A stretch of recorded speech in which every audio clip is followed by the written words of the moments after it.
Music industry एक devil industry है, शैतान का एक खास किस्म का हथियार जिसके जरिए वो अपने साथी जिन्नात को इंसानों के जिस्म में एक खास फ्रीक्वेंसी और गुनाह की हालत के अंदर दाखिल करके इन्हें इबादत से इतना गाफिल कर देता है और कुफर के इतना नजदीक कि इसी हालत के अंदर इस शख्स की मौत हो जाए और शैतान अल्लाह से किया हुआ अपना चैलेंज पूरा कर सके कि मैंने कहा था कि ये इंसान मेरी नस्ल मेरी जिन्नात की नस्ल से कमतर है और मैं इससे बेहतर हूँ, ये मखलूक तेरी फर्माबरदारी कभी भी नहीं करेगी। और देखो मैंने बिल्कुल सच कहा था। इस्लामी तालीमात के मुताबिक हदीस मुबारक से ये बात साबित है कि शैतानी जिन्नात हर गुनाह की हालत मसलन गुस्से और जज्बात के अंदर इंसान के दिमाग पर हावी होने की कोशिश करते हैं, क्योंकि इस गुनाह की हालत के अंदर इंसान का जिस्म सबसे कमज़ोर हालत के अंदर मौजूद होता है। और यह बात दुनिया के मशहूर तरीन सिंगर्स मिसाल के तौर पर माइकल जैक्सन के कॉन्सर्ट को देखकर वाज़ेह तौर पर साबित की जा सकती है, जिसके अंदर हज़ारों लोग इन जिन्नात के हाथों बेहोश हो जाया करते हैं।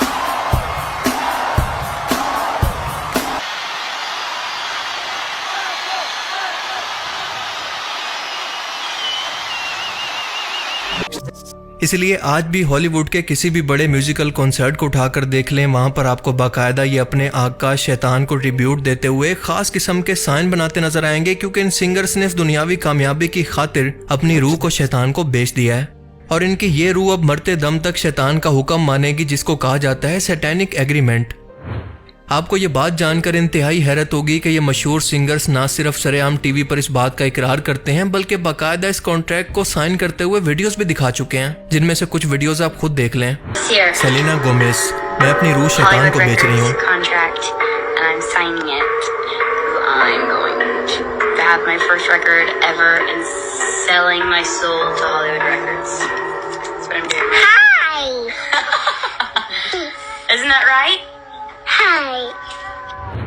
Katy Perry, about what was going on in my life at 15, and that's how I got introduced to the music industry. I swear I wanted to be like the Amy Grant of music. Yeah. But it didn't work out, and so I sold my soul to the devil. Well, needless to say, sold my soul. Lady Gaga ये कहती है कि मुझे शैतान की कसम है।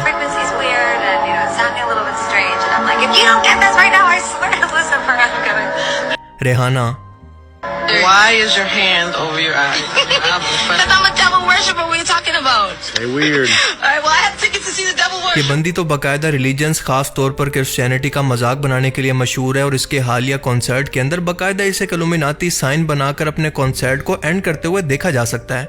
इस कॉन्सर्ट के अंदर इसने रेड कलर का ड्रेस पहन रखा था, जिसे डेविल या फिर शैतान से मंसूब किया जाता है। और इसके आसपास मौजूद लोगों की तादाद का अंदाजा लगाने की कोशिश करें कि सिर्फ एक सिंगर के साथ एग्रीमेंट करके शैतान कितने लाखों करोड़ों लोगों को गुमराह कर सकता है, तो इस जैसे न जाने कितने सिंगर इस वक्त काम कर रहे हैं। हॉलीवुड का लिल नैस एक्स नाम का सिंगर बाकायदा तौर पर एक गे है और शैतान की पूजा करने के लिए मशहूर है। अपने एक गाने में इसने बाकायदा जहन्नुम के अंदर जाकर शैतान के साथ रोमांस करते हुए खुद को दिखाया और बताया कि हाँ मैं हम जिन्स परस्त हूँ, और इसके अलावा खुद इंसानी खून से बने अपने जूतों का लिमिटेड एडिशन भी इसने निकाला, जिस पर स्टैनिक नंबर 666 भी लिखा था, जो कि कुछ ही घंटों के अंदर बिक गया। सिर्फ यही नहीं बल्कि इन सिंगर्स के गानों को भी बाकायदा कबाला जादू के तर्ज पर लिखा जाता है। कुछ ऐसे लफ्ज चुनकर लिरिक्स के अंदर लिखे जाते हैं जो कि आप जब भी अकेले के अंदर गुनगुनाएंगे तो दरअसल ये इन जिन्नात को बुलाकर आपके जिस्म पर कब्जा करने का एक सीक्रेट कोड होगा। और इसके बाद ये जिन्नात आपका पीछा तब तक नहीं छोड़ेंगे जब तक आपके दिल के अंदर एक राई के बराबर भी रूहानियत और अल्लाह की मोहब्बत मौजूद हो। ये पूरी म्यूजिक इंडस्ट्री इसीलिए शैतान के लिए इस कदर अहम है। इसी को जादू कहा जाता है, यानी विचक्राफ्ट। ये जिन्नात वैसे तो तादाद के अंदर इंसानों से भी ज्यादा हैं और हर जगह पर मौजूद हैं, लेकिन तब तक आप पर चाहकर भी हमला नहीं कर सकते जब तक कि आप इनको इनका मुतबादिल माहौल ना दे दें, यानी इनका कंफर्टेबल एनवायरनमेंट। और अकेले में ऐसे स्टैनिक गाने को गुनगुनाने से आप इस डीमन को, शैतान को अपनी रूह में बुलाने के लिए अट्रैक्ट करते हैं। Let me show you how you've been hearing satanic voice. You're sitting in your living room and suddenly you hear an old song you heard in your college days and you started humming it, whatever, right? And then you didn't pay attention that maybe demons were sowing a seed into your spirit. So you, by going you've activated what? A demonic entity is activated in your environment. You've opened the door for a spirit. A demon never enters into your environment and not create damage.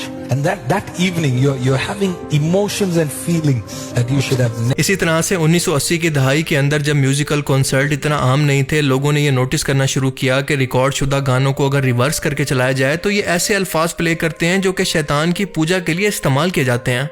ऐसे मखसूस अल्फाज जिसके अंदर शैतान की बाकायदा तारीफें की गई होती हैं या फिर इसको अपना आका माना जा रहा होता है। यानी अनजाने में इसे गाने वाले लोग दरअसल शैतान की पूजा कर रहे होते हैं, जिसको बैकवर्ड मास्किंग का नाम दिया गया। इंटरनेट पर आज भी ऐसी हजारों वीडियोस मौजूद हैं जो कि इन गानों को बैकवर्ड प्ले करके ये पॉइंट साबित करती हैं, जिन्हें अगर आप चाहें तो जाकर देख सकते हैं। आज के दौर में भी जगह जगह पर सैटेनिक चर्चिज और सैटनिज्म को बाकायदा एक मजहब का दर्जा देने के लिए वेस्टर्न मुल्कों के अंदर एक मुहिम शुरू हो चुकी है, जो कि आज से कुछ साल पहले तक तस्वुर करना भी मुमकिन नहीं था। लेकिन हमने देखा कि मीडिया से लेकर स्कूल्स और फिल्म इंडस्ट्री से लेकर म्यूजिक इंडस्ट्री तक दिन रात खसूसन नौजवान नस्ल को ब्रेन वॉश करके सैटनिज्म के अंदर कन्वर्ट किया जा रहा है। शैतान को आम तौर पर जिस्म से रिप्रेजेंट करने के लिए एक बकरे की शक्ल और इंसानी जिस्म जो कि मर्द और औरत का मिक्सचर, इससे रिप्रेजेंट किया जाता है, जिसको बेफोमेट कहते हैं। यह मशहूर पोर्टोरिकन सिंगर डैडी यंकी का म्यूजिकल कॉन्सर्ट है, जिसके अंदर सामने मौजूद हजारों के मजमे को शैतान का चेहरा दिखाकर इसकी परस्तिश करवाई जा रही है, जैसे किसी मूर्ति को सामने रखकर बाकायदा इसकी इबादत की जाती है। और ये अमेरिका में होने वाले मशहूर दी वीकेंड कॉन्सर्ट का एक क्लिप है, जिसके अंदर बड़ी स्क्रीन पर आप शैतान का नाम लिखा हुआ देख सकते हैं, जो कि वाज़े तौर पर बड़े अल्फाज के अंदर तमाम मजमे को दिखाने के लिए बनाया गया है। अब आप जरा खुद सोच कर देखें कि एक म्यूजिकल कॉन्सर्ट के अंदर इन मजहबी एंटिटीज का क्या काम हो सकता है, इन्हें प्रमोट करने और पूजने का क्या मकसद है, सिवाय इसके कि ये तमाम इंडस्ट्री खुद शैतान और इसकी सीक्रेट सोसाइटीज अपने मालिक के कहने पर चला रही हैं। आज भी दुनिया में कुछ ऐसे लोग मौजूद हैं जो कि टैलेंट होने के बावजूद भी किसी आर्ट और टैलेंट के अंदर अपनी जगह नहीं बना पाते, लेकिन अपनी फितरत के हाथों मजबूर होकर वे इस दुनिया की कामयाबी के लिए अपनी रूह का सौदा हमेशा के फेम और पैसे के बदले में कर लेते हैं। इनका मानना होता है कि दुनिया के अंदर शैतान की बात मानकर अगर कामयाबी मिल गई है तो जहन्नुम का मालिक भी क्योंकि शैतान ही है और अपने मानने वालों को वहां पर भी वो खुशी रखेगा, इनसे राजी रहेगा। हालांकि अल्लाह ने शैतान की इन तमाम चालों की वीडियो फुटेजेस दिखाकर पहले इंसानों को वार्निंग दे दी है कि वो क़यामत के दिन इन तमाम लोगों को जहन्नुम में छोड़कर जाते हुए कहेगा कि मेरा तो तुम लोगों पर कोई जोर नहीं था और ये सब कुछ तुमने अपनी मर्जी से किया, मैंने अपना काम किया और तुमने अपना, अब मेरा तुमसे कोई वास्ता नहीं। सूरह इब्राहिम आयत 22 के अंदर अल्लाह फरमाता है कि शैतान कहेगा कि यकीनन अल्लाह ने तुमसे सच्चा वादा किया था और मैंने भी तुमसे वादा किया था, लेकिन मैंने तुमसे वादा खिलाफी की और मेरा तो तुम पर कोई जोर नहीं था सिवाय इसके कि मैं तुम्हें बुराई की तरफ बुलाता और तुमने मेरी बात मान ली। तो अब मुझे मलामत ना करो, मुझे बुरा भला मत कहो, बल्कि अपने आप को बुरा कहो। आज के दिन ना मैं तुम्हारी मदद कर सकता हूँ और ना तुम मेरी मदद कर सकते हो। इस आयत मुबारक से वाज़े होता है कि शैतान क़यामत के दिन अपने पैरोकारों से कहेगा कि मैंने तुम्हें सिर्फ गुमराह किया और तुमने मेरी बात मान ली। वो इस बात का भी एतराफ़ करेगा कि इंसानों पर इसका कोई हकीकी जोर नहीं था, बल्कि वो अपनी गलती का एतराफ़ करने की बजाय अपनी गुमराही का एतराफ़ करेगा। लेकिन अफसोस कि उस वक्त अकल आने के बावजूद भी तौबा का दरवाज़ा हमेशा के लिए बंद हो चुका होगा। अब इन इंसानों के लिए सिवाय जहन्नुम के और कोई ऑप्शन मौजूद ही नहीं है, जिन लोगों ने दुनिया के अंदर अपने ईमान को सिर्फ पैसे और फेम की खातिर हमेशा के लिए बेच दिया। इन बेचारों की बेबसी का अंदाज़ा लगाने की कोशिश करें। अल्लाह ताला से दुआ है कि वो हमें समझने की और नेक अमल करने की तौफीक अता फरमाए। आमीन।